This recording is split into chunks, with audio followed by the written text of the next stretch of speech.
Bloomberg, the Trump administration is ready to remove sanctions on Russian billionaire Oleg Deripaska's aluminum company, United Co.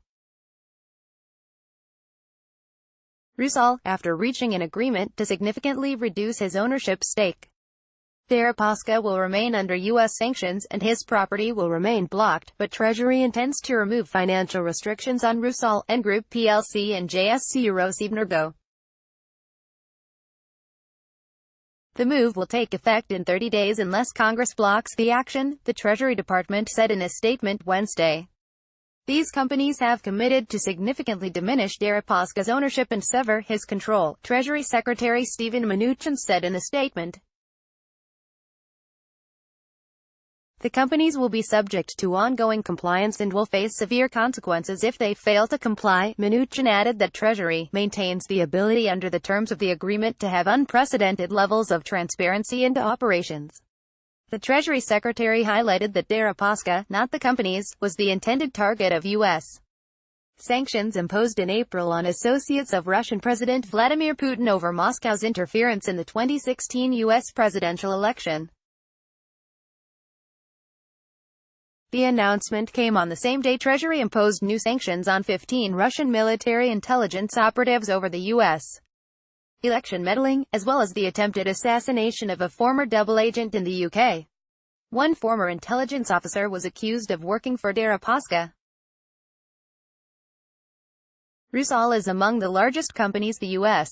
has ever put on its sanctions designation list. The value of the aluminum producer has declined by more than half from $9.2 billion more than 7 months ago.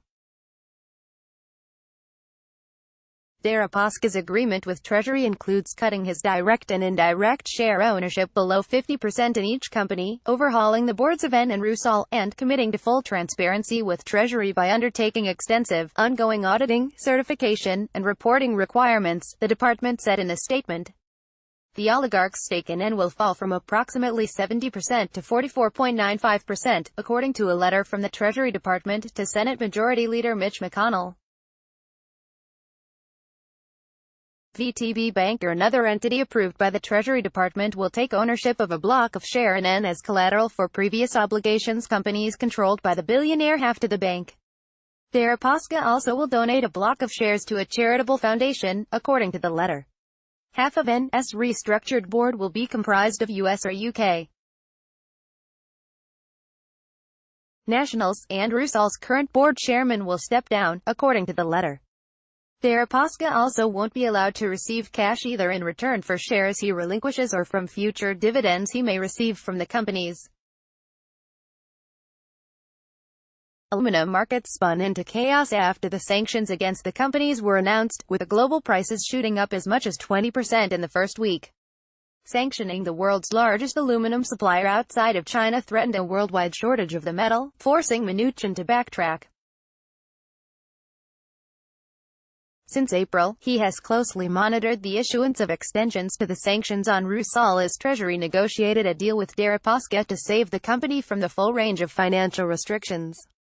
Congress has 30 days to call a vote to block Treasury's ability to lift the sanctions, according to the Countering America's Adversaries Through Sanctions Act passed by lawmakers in August 2017. Contact us at editors@time.com.